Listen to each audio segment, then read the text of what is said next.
Įrašą. Ir tada pradedam.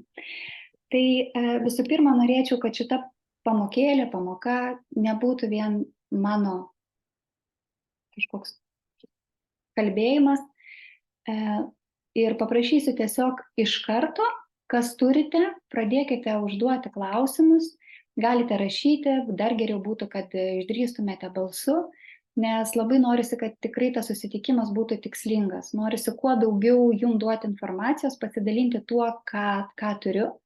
Ir galbūt iš to ir išeis vertingiausia informacija. Tai nes atrodo, apie tą mitybą kalba visi kiti ir mes patys tikrai labai dažnai pasimetam visam sraute. Aš nežinau kaip jum, bet man tikrai labai dažnai krenta prieš akis tai, kad kiek žmonės yra paveikti visuomeninės informacijos, visuomeninės sklaidos informacijos, reklamos, kiek yra dalykų mums padaryta ir įdėta į galvą dėl nežinojimo, dėl nesuvokimo, dėl nesąmoningumo. Ir šiandieną tą mūsų pokalbį skyriau kaip sąmoningo žmogaus mitybą, dėl to, kad sąmoningo žmogaus mityba vis dėlto turėtų skirtis nuo žmogaus, kuris gyvena instinktais, kuris gyvena šiaip tiesiog valgau, kas padėta ant stalo. Nors iš kitos pusės ta mityba, kuri yra ant stalo, taip perdėm nesureikšminta, irgi yra labai teisingas dalykas. Nes mes nuėjom taip toli, kad sudievinome maistą. Tikriausiai girdėjot ne vienas, kad kaip svarbu yra turėti vieną dievą. Vieną dievą, tai yra tą, kurį mes šlovinam, tą, kurį mes garbinam, tą, kurį mes mylim, o mes dažnai sudievinam savo kūną, sudievinam maistą, sudievinam sportą, kas taip pat yra labai labai svarbu. Ir šiandienos mityboje, nors mes tikrai kalbėsim konkrečiai produktus, konkrečiai kam, kodėl, kokiam tipui, bet labai svarbu atkreipti dėmesį, kad tol, kol mes neišmoksim visų pirma dėkoti už maistą. Ne šiaip, nutiškiau, padėjau, bet iš tiesų Dievui dėkoti, kol mes sąmoningai nesuvoksim, kokią dovaną mes turim ant stalo, iš tikrųjų, nei jūsų mityba, ten su mėsa, be mėsos, žaliavalgystė, be glitimo, su glitimo, nieko jums naudos jokios neduos. Ir iš tiesų, kada pradėsit keisti mitybą, kada pradėsite maitinti sąmoningai, jūs patys pamatysit, ant kiek ne tik keisis jūsų savijauta, bet keisis požiūris į maistą ir į savijautą, kas būna pavalgius. Atkreipsite tikrai dėmesį, kad, sakykime, virškinimo problemos, kurios yra labai dažnos, nes tikrai daug žmonių turiu, kurie kreipiasi būtent su virškinimo problemų, padidėjęs rūgštingumas, sumažėjęs rėmuo, skrandžio skausmai, gastritai, pilvo pūtimai. Ir jie praktiškai visą laiką atseksite jūs tai, kaip yra susiję su stresu, su baimėm ir ne šiaip abstrakčiai, bet būtent tai, ką jūs galvojat sėdėdami prie stalo, ką jūs mąstėt, ką jūs žiūrėjot, kaip jūs kalbėjot, kokios mintis ir kokia jūsų būsena buvo tada. Ir mes dažniausiai pašnekėjom, išbėrėm viską kaip šiaip ir po 2 valandų mes jaučiam, kad nevirškina. Tradicinė medicina mums sako tai, kad suvalgėt per sunkų maistą, ten galbūt jūsų tulžis per mažai tulžies įskyrė, nusipirkite mezimo arba dar kažko, tai ir viskas gerai. Ir niekas nekalba apie tai, kad visų pirma atsisėskit ir permastykit, ką jūs suvalgėt su maistu. Tai yra kokia emocija. Gal jums tada buvo liūdna, gal jūs pykot, gal jūs nepatenkinti dėl vyro, dėl vaikų, gal jūs įtampoj, gal jūs skubėjot, gal jūsų gyvenime vyksta tokie dalykai, kurių jūs negalit pilnai suvirškinti ir jums sunku, nebūtinai šiandien, gal buvo vakar, šiandien, rytoj, o gal jūsų būsena tokia. Ir aš jums tikrai garantuoju, kad jūs tikrai atrasit ryšį. Ir kas yra įdomiausia, atradus tą priežastį, skrandžio problema dingsta. Tai nėra stebuklas, tai yra antiek dabar akivaizdu, bet žmonės tai priima kaip pasaką, žmonės kažkodėl priima tai kaip kažkokį stebuklą, ar taip gali būti, daug paprasčiau, nusipirkai ir nesuki galvos tau. Mes pamiršom, kas yra svarbu mityboje.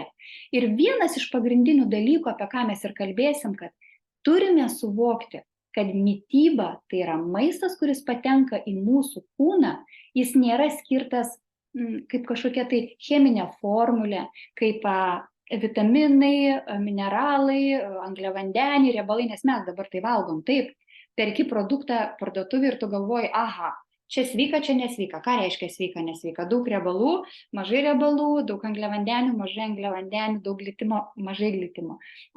Mes nebepriemam maisto kaip šventos dovanos, kuri reikalinga mūsų kūnui tam, kad suteiktų mums energijos. Nes mitybos tikslas tai yra aprūpinti savo kūną energiją. Mes gaunam jos dviejais būdais. Vienas tai yra dieviška energija, bet tai yra vėlgi, tai yra tada, kada mūsų dvasiniai kūnai, energiniai kūnai, fiziniai kūnai nėra užteršti, kada mūsų mintis pasiruošusios priimti dievišką energiją. Ir per maistą, bet ne kaip per cheminę formulę, o kaip per energinį dažnį. Tai vėlgi galima labai plačiai kalbėti, kas tas yra maisto energinis dažnis. Ar tai yra tik augalai, ar tai yra ten ir pieno produktai, ar tai yra ir mėsa, kiekvienas absoliučiai produktas, kiekvienas, kas yra vienokiu ar būdu augęs arba augintas, turi savo dažnį. Kada mes valgom augalą, net ir tai yra iš esmės svarbu, kur augintas, kaip, kokio žmogaus, su kokia energetika, bet ir tai yra smulkmė, nes jūs esat kūrėjai, jūs esat tie žmonės, kurie realiai net ir nešvarų maistą paėmę ant savo stalo, gali paversti jį šventu. Ilgą laiko tarpą buvo kalbėta apie tai, kad Jėzus ten palaimino maistą, arba vėlgi komunija, tai yra Dievo kūnas ar ne, Dievo maistas. Bet nekalbama apie tai, kad pats žmogus yra kūrėjas, pats žmogus yra tas, kuris sudvasina maistą. Sudvasina vėlgi ne tai kaip kažkaip abstrakčiai, bergždžiai, bet sudvasina gebėdamas keisti maisto energinę struktūrą. Maisto energinė struktūra kinta ne nuo to, kad, sakykime, jūs palaiminsit maistą, tai nereiškia, kad toje bandelėje arba tame kopūste pasikeis cheminė sandara. Jeigu yra vanduo H2, taps kažkoks tai CO2, ar ne? Bet kalbam apie tai, kad keičiasi maisto molekulinė struktūra. Tai yra piešinys, tikrai dauguma matėte, labai vaizdžiai yra rodoma apie vandenį, ar ne? Kaip vanduo, H2O, keičia savo molekulinę struktūrą priklausomai, kaip mes su juo bendraujam, iš kur jis yra paimtas, kokią jis iš informaciją neša. Tai patikėkit manim, kiekvienas augalas daro tą patį. Jis nuostabiai gražiai gali keisti savo ląstelinę struktūrą. Kiekvieno maisto indėlis į mūsų kūną, jeigu kalbam apie augalus, didžiulė esmė energinio kodo yra chlorofile. Tai yra daugiausia mums to energinio užtaiso duos tas augalas, kuriame yra daug chlorofilo.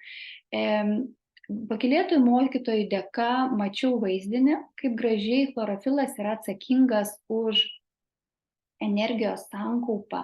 Galima prilyginti tai, kaip mes turime savo šviesą kiekvienoje ląstelėje, kuris spindi. Tai galima sakyti, kad augale tas spindesys tai yra būtent per chlorofilą. Jūs gebėdami, gaudami tokį maistą su nepažeista šita struktūra, jūs gaunat labai aukštą energinio lygio maistą.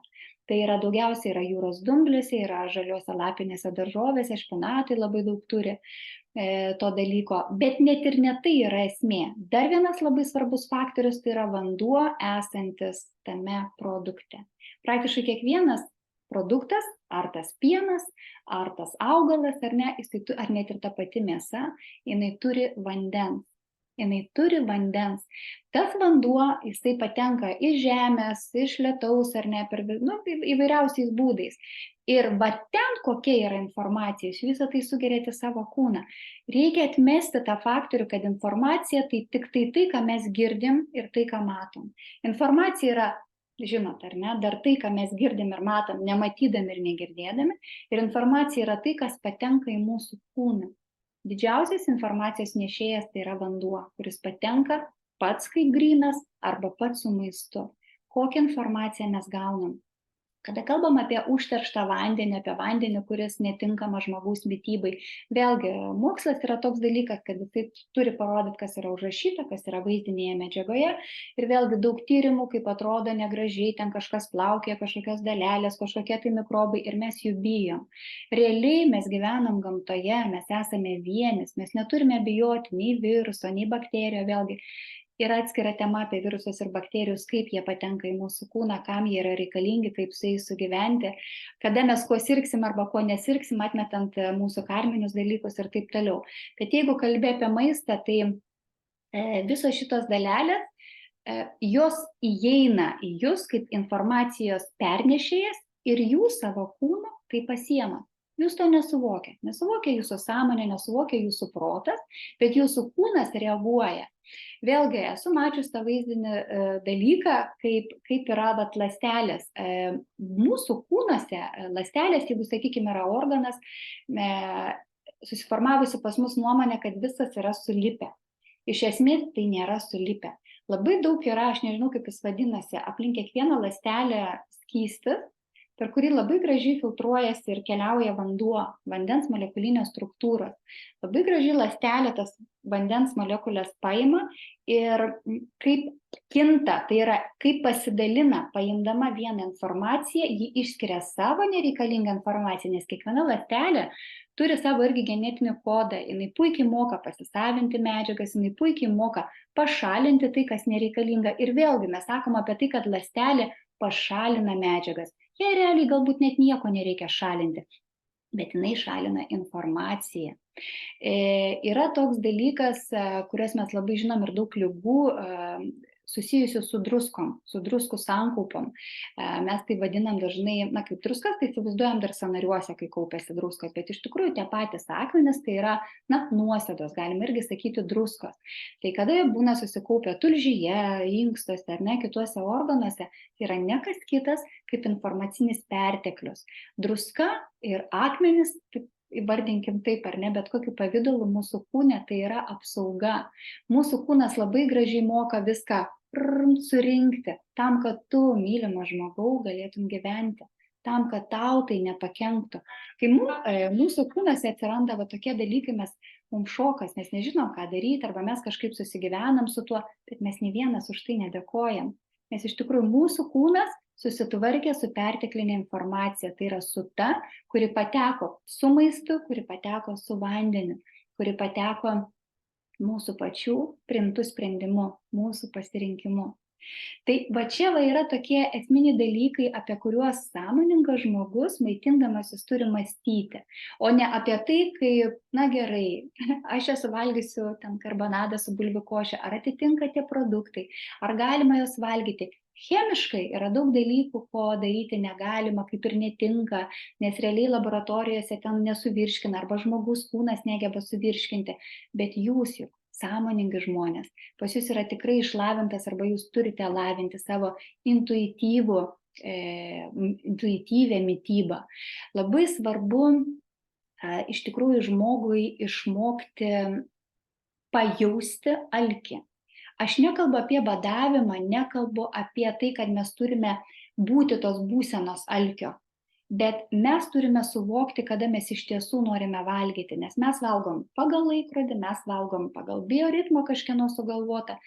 Jūs supraskite, kad kiekvienas, kuris esate čia, Eglutė, Dovilė, Asta, jūs esate skirtingi individumai, jūs turite savo unikalų kūną, jūs turite savo ligas galbūt, ar ne, galbūt kažkokius tai nusiskundimus kūno, turit savo gyvenimo būdą, tempą ir visa tai yra labai svarbu. Aš negaliu pasakyti, kiek jums reikia suvalgyti ir kada, tik jūs pats klausydamas savo kūno galite suvokti, ką ir kiek. Tačiau yra įdomus dalykai. Jeigu mes savyje įteigiam tam tikrus įsitikinimus, ir Violeta daug yra kalbėjus apie įsitikinimų galią ir kaip juos reikia keisti. Mūsų kūnas labai gražiai tos įsitikinimus reaguoja. Ir esate girdėję placebo efektą, kaip placebas geba, jeigu žmogus tiki, jam kažkas padeda, jeigu jisai tiki, kad jis apsinuodys tuo maistu, jisai faktas, kad jisai juo apsinuodys.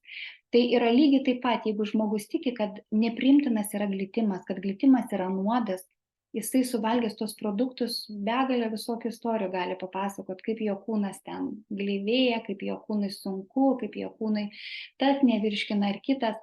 Tai visą laiką siūlyčiau vis dėlto atmesti, išmokti ir pasakyti savo, kad man tinka visas maistas, kuris ateina iš Dievo, kuris yra siųstas man ir kurį aš galiu priimti. Dabar kaip taip yra? Jūs visi tikrai žinote apie tai, kad mes irgi vibruojam ir mes pritraukiam tai, kas mes esam. Galiu užtikrinti jūs tuo, kad ant jūsų stalo ir šalia jūsų niekada nebus tų produktų, kurių jums nereikia, kurių jūs negebate pasisavinti, pasiimti, kurie yra per žemų dažnių. Jūs jų nematysite, jūs jų nenorėsite. Jums nepasitaikys akiratyje. Žiūrėk, būna taip, nueini parduotuvę, bet kažkodėl matai tą ir aną. Daugelis kalba apie tai, kad tai irgi yra įprotis ir tu perki visą laiką tą, prie ko įpratęs.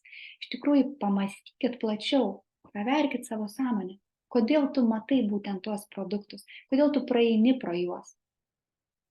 Įpročiai mus irgi formuoja ir valdo. Iš pakylėtojų mokytojų, jau čia gal metai atgal, kada pati diskutavau apie tai, kad čia gerai ar negerai tą mėsą valgyti ar ne, tai yra kiti dalykai ir negaliu sakyti, kad vienam jų reikia, kitam nereikia, čia priklauso vėlgi nuo žmogaus sąmoningumo lygio, bet man buvo pasakyta informacija, kad realiai žmogaus kūnui mėsa nėra reikalinga ir dauguma iš mūsų mėsą valgo tik dėl įpročio, dėl to, kad tai yra patogu. Mes puikiai žinom, nuėjau, nusipirkau faršo mėsytės, aš viską lengvai moku padaryti, tai yra labai paprasta, man reikia sukti ir galvoti apie tai, ar tai yra sąmoningo žmogaus mityba.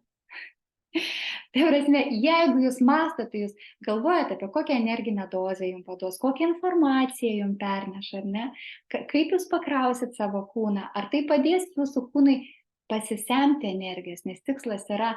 Ką reiškia ta pasisemti energijos? Pasisemti energijos tai nuolat, man labai rusų kalba patinka, ten yra tokių žodžių, kur lietuviškai sunku pasakyti, bet gal kas mane suprat, всегда быть в потоке, toks išsireiškimas, visą laiką būti tekėjime. Tai yra sveikata. Kada jūs ryte atsikėlė, jums nereikia gerti kavos arba specialiai kažko daryti, kad jūs būtumėte energijoje. Jums nereikia po pietų būtinai pasivaikščioti arba dar kažką tai daryti, kad jūs būtumėte energijoje. Jums net maitintis nereikia, kad jūs būtumėte energijoje. Jūs visada jos turit. Jūs maitinatės tada, kada jaučiat alkį, tada, kada jūsų kūnui reikia pasistiprinti, ląstelėm reikia pasistiprinti. Bet tai nesusiję su jūsų energijos nepriteklium arba perteklium. Yra nusistovėjęs irgi įprotis ir neteisingas mąstymas apie tai, kad būtinai valgyk, nes kitaip nusilpsi. Valgyk mėsą, nes būtinai nusilpsi, ten yra geležies. Valgyk dar kažką, nes ten būtinai yra geležies. Arba dar valgyk daugiau, nes tu kūdas, arba ten valgyk mažiau, nes tu storas. Tai yra visiškas absurdas, tai yra visiška nesąmonė. Pasistebėkit vaikus, mes juos žalojam. Mes juos visiškai mokom tų dalykų, kurie yra, mums nereikia skųstis, kodėl mūsų vaikai serga, nereikia kalbėti apie tai, nes mes kišam viską, kas įmanoma. Pavalgyk dar auk, tau reikia. Taip, jiem reikia daugiau maisto, bet tik tai tuo atveju, jeigu jisai daugiau judrus, daugiau energijos išnaudoja, realiai vaikai yra energingi. Ir kartais tu matai, kad jis obuolius sugriaužęs kiaurą dieną gali lakstyti. Kodėl? Todėl, kad kuo sąmoningesnis žmogus, tuo jo kūnas geba pasisavinti daugiau maisto medžiagų iš mažesnio kiekio. Tai yra, suvalgiau vieną obuolį ir aš iš jo gavau maksimumą, sakykim, 100% vitamino C, ten antioksidantų, dar kažko visko, ko man reikia. Jei mano kūnas tiek dvasinis, tiek fizinis yra užterštas, aš iš to obuolio pasiėmiau gal 5% tik to. Kuo žemesnės sąmonės, tai yra kuo žemesnių vibracijų, faktas, kad prie manęs prieina, patenka ir aš pasiėmu, aš pasirenku, aš noriu žemesnio vibracinio lygio maisto, tuo aš labiau teršiu save, tuo daugiau man jo reikės, nes ląstelės bus nuolatos alkanos. Tiek apie energinę nekalbų išdavą, bet dažnai atkreipkite dėmesį, kad žmonės, kurie gyvena kaip gyvena, jie dažnai valgo daug, pavalgę eina pamiegot, gal televizorius pažiūrėt, būna apsunkę. Ir pažiūrėkim žmonės, kurie iš tikrųjų sąmoningai gyvena, tai nereiškia, kad blogesni ar geresni, bet tiesiog noriu parodyti pavyzdį, kurie atrodo ir nedaug valgė, arba pavalgė ir jie vis tiek striksi, ar ten nestriks, jeigu jo tipažas netoks, bet jis eina, daro, jis šypsas, jis gyvena, jam gerai ir viskas faina. Tai kame reikalas, juk suvalgė tą patį obuolį arba tą pačią bulvę, arba ten vienas suvalgė vieną obuolį, kitas tiek ir tiek. Net ir svoris nuo to priklauso, dėl to, kad jūs kiekvienas turit savo genetinį kodą, kiekvienas esat unikumas ir jūsų svoris turi būti toks, koks jis yra, bet jis turi būti pagal jūs. Tai labai gražiai atspindi kinų medicina, kada yra ten irgi kūno tipažai, ar ne, bet net ir tai nėra esminis dalykas, dėl to, kad, sakau, reikia žiūrėti visumą, jūsų genus, jūsų DNR, jūsų giminę. Čia yra labai labai svarbus faktoriai ir svarbiausia, netgi atstatant kūno sveikatą, yra labai svarbu žmogui pirmiausia atstatyti savo kūno tipą, nes jis per įsitikinimą jį nualina dažniausiai, tai yra iki kūdinimosi nesuprasi kokią, arba atvirkščiai, jam galbūt pagal DNR, pagal jo struktūrą, pagal jo visą būvį, jisai turi būti lieknas, o jis yra pernelyg stambus. Tokia atveju irgi yra blogai. Arba vėlgi, tu stambus, ta prasme, čia atstatymas išsprendžia, galima sakyti, 50% jūsų tų ligų, tų problemų, kurios nėra genetiškai atsineštos. Tai dabar manau, kad esmę pasakiau, dar mes paskui pereisim būtinai apie rekomendacijas, kaip reikėtų maitintis, kiekvienos dienos tos bazė tokia pagrindas. Ir dabar aš tikrai laukiu kiekvieno asmeninių klausimų, esu pasiruošusi, galbūt kažkas neaišku, galbūt dėl savęs norit paklausti, galbūt abstrakčiai. Tikrai mes tam, kad mes šiandien padėtumėm jum, ne vien tik jūs paklausytumėt, bet kad jūs išsineštumėt į savo asmeninį gyvenimą ir į savo kūną kuo daugiau naudos. Tai aš dabar klausau jūsų, palaukit, pasižiūrėsiu dar, kas parašė ką. Nemoku. Tai pasižiūrėkim, kas čia ką, nežinau. Viskas, nieko nematau, žinokit. Gerai, tai klausau jūsų.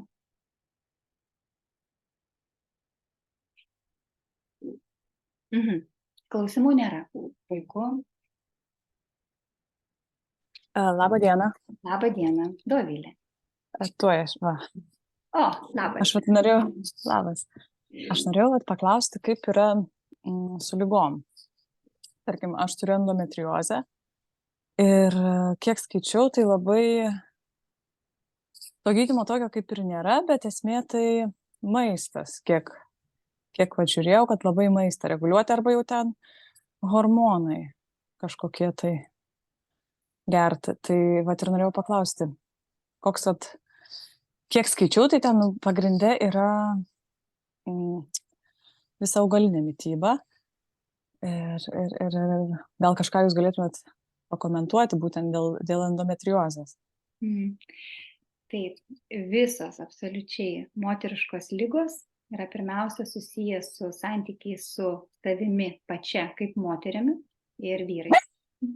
Ir mityba iš dalies galima koreliuoti endometriozės vystymasi, bet tikrai labai reikia žiūrėti, kaip jinai veikia jūsų hormoninę sistemą, kaip jinai, ar tas, sakykime, augalas, maistas, iš tikrųjų, žodžiu taip, endometriozė yra tas dalykas, kada jum pačiai trūksta pasitikėjimo savim, galbūt darant tam tikrus sprendimus, galbūt trūksta tos ląstelinės šviesos, kurią iš tikrųjų jūs galėtumėt gauti per maistą.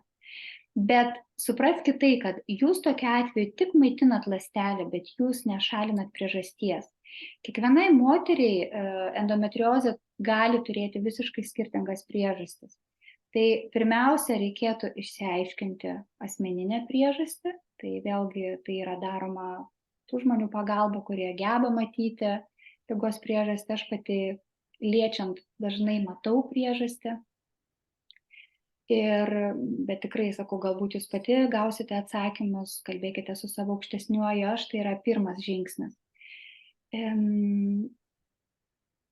Mityba gydant ligas, iš esmės ta bendra forma yra reklama.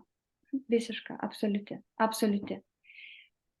Visur praktiškai bus nukreipiama į žaliavalgystę, nukreipiama vėlgi į tam tikrų vitaminų arba mikroelementų davimą. Hormonai taip, tie patys augalai jo puikiai tvarko hormoninę sistemą, ta pati akupunktūra puikiai tvarko hormoninę sistemą. Hormonais reguliuoja tada, kada žmogui sutrinka tam tikrų organų veikla, kurie atsakingi už hormonų gamybą, tai nebūtinai skydliaukė, tai gali būti tos pačios kiaušidės arba blužnis, arba net tam tikros hormoninės dalelės, kurios yra mūsų žarnyne. Tai tikrai siūlyčiau, žinokit, pirmiausia, aiškintis priežastį, tikrai nepulti prie žaliavalgystės, dėl to, kad yra visų pirma, jūs tikrai pirmiausia, didžiausia tikimybė, kad pažeisite savo energinę struktūrą, savo normalų kūno funkcionavimą, ląstelių atsinaujinimą. Ir yra tam tikri produktai, sakykime taip, nepasakysiu aš jums nei firmų, nei dar kažko, bet kurie naudoja biopapildai, ar kaip jie vadinasi, kada yra dedamos žolių mišiniai, didžiulė koncentracija ir gerai juos sureguliavus, tikrai galima pasiekti gerų rezultatų. Tai vat kalbam apie gydymą. Hormoninio gydymo niekada nerekomenduočiau dėl to, kad patys medikai, jeigu mane girdi medikai tą patį pasakys, dažniausiai ta terapija yra skiriama dėl to, kad, realiai daugiau nėra ko žmogui padėti. Tai hormoninė terapija. Kai bus, kažkaip. Žmogui bus arba geriau, arba blogiau, arba niekaip.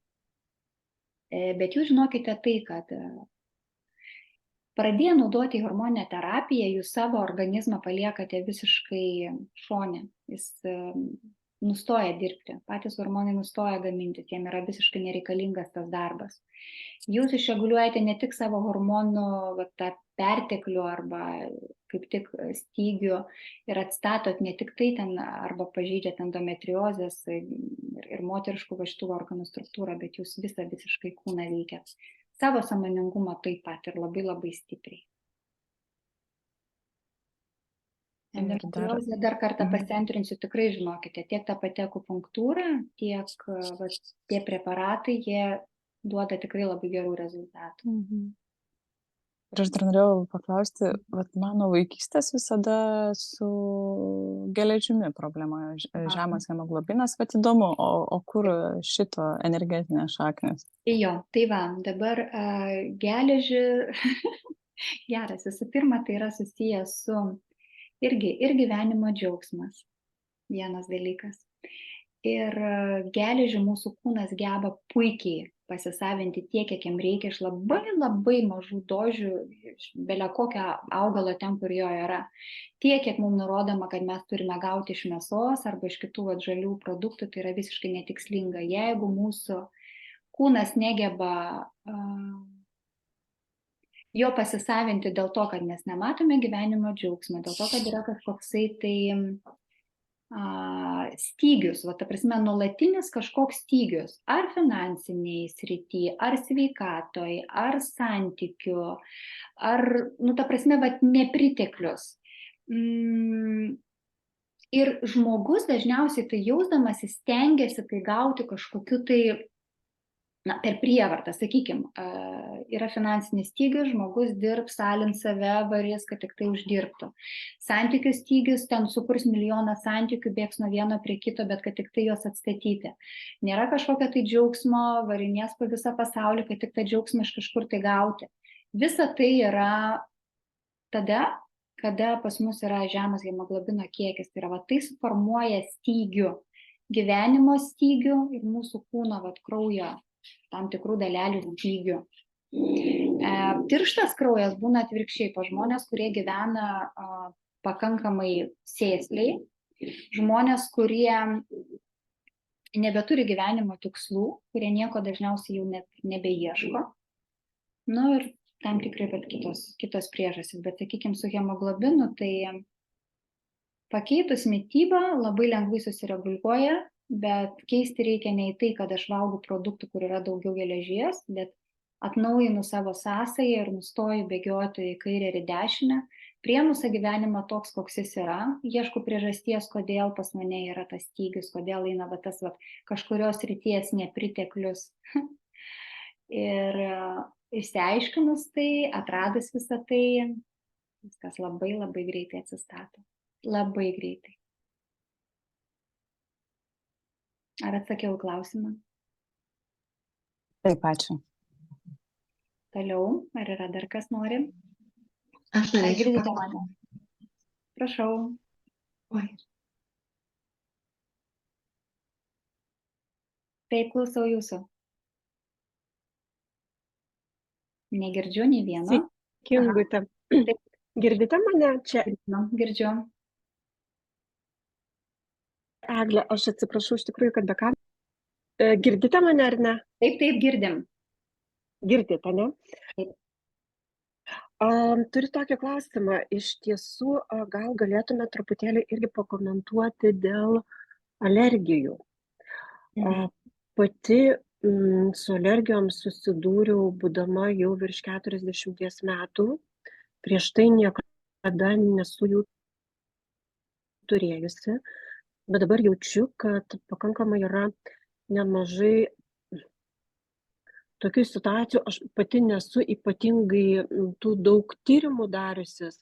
Tai ką žinau, tai kad yra atsiradusi alergija dulkėms ypatingai ir pelėsiui.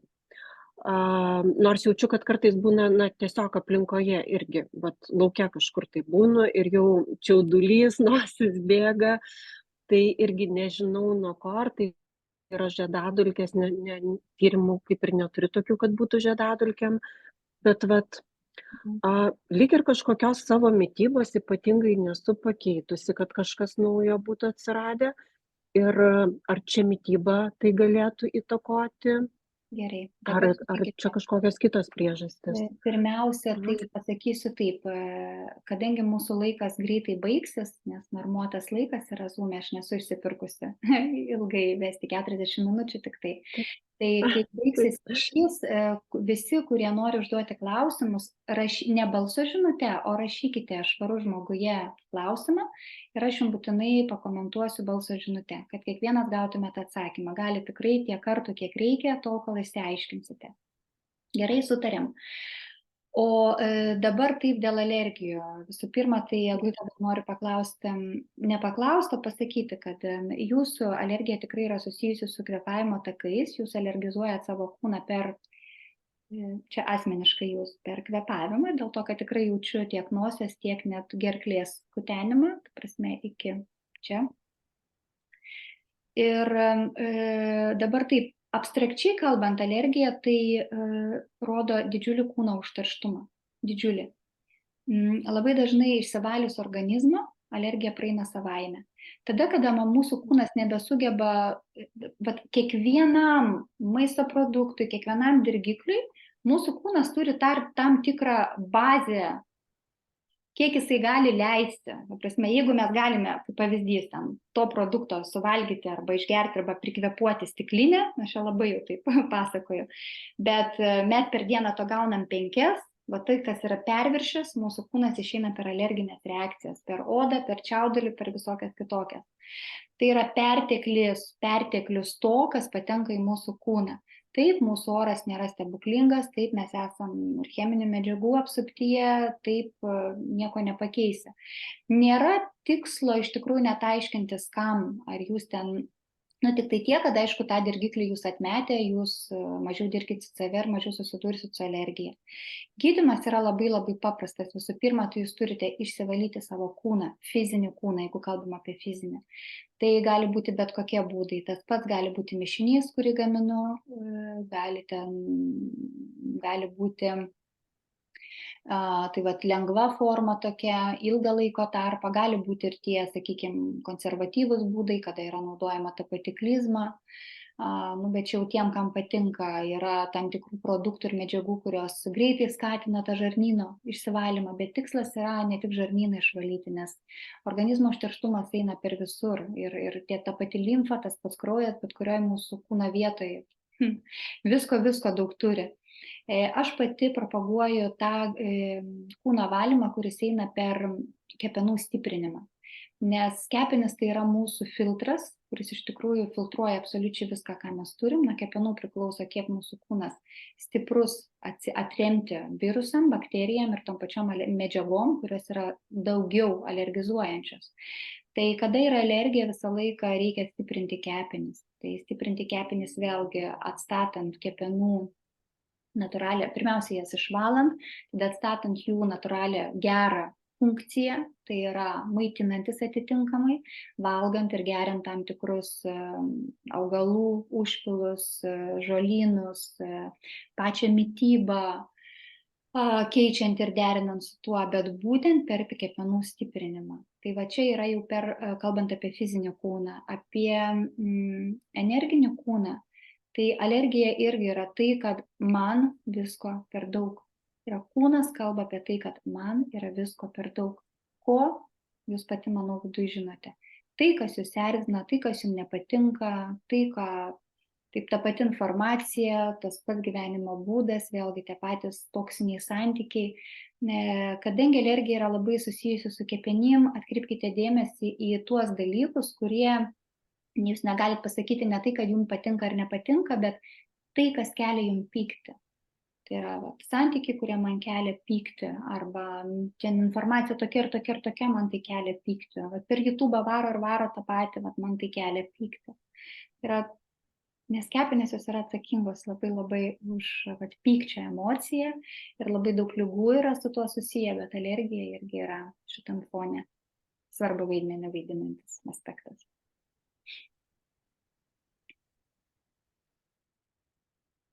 Taip, Eglutė, ar viskas? Dėkuoju labai, Gute. Nėra už ką. Tai viskas, ačiū Jums, labai dėkui. Nėra už ką, tai tada dabar žiūrėkite, tam, kad nenutrūktumėm labai negražiai, tai kiekvienas, kas norite, savo klausimus rašote, tikrai asmeniškai, mielai padėsiu, atsakysiu, jeigu jaučiate, kad jums tai yra reikalinga. Labai gaila, kad mes dabar negebėjome pakalbėti apie tai, kad tikrai reikalinga kiekvienam žmogui įvesti kiekvienos dienos racioną. Tai aš jums arba šiandien, arba rytoj tiesiog įrašysiu medžiagą ir tiesiog jums į Švarus žmogus irgi įmesiu, kad jūs turėtumėt savo dienos ritmą bazę, kurį reikėtų irgi koreliuoti kiekvienam dar ir asmeniškai. Tai po to įrašo vėlgi, jeigu bus klausimai arba norėsit asmeniškai paklausti, tai vėlgi rašykit, tikrai bendrom jėgom kažkaip spirsimės į priekį. Gerai? Tinka taip? Gerai. Viskas. Myliu visas. Ačiū labai ir iki pasimatymo tada. Iki.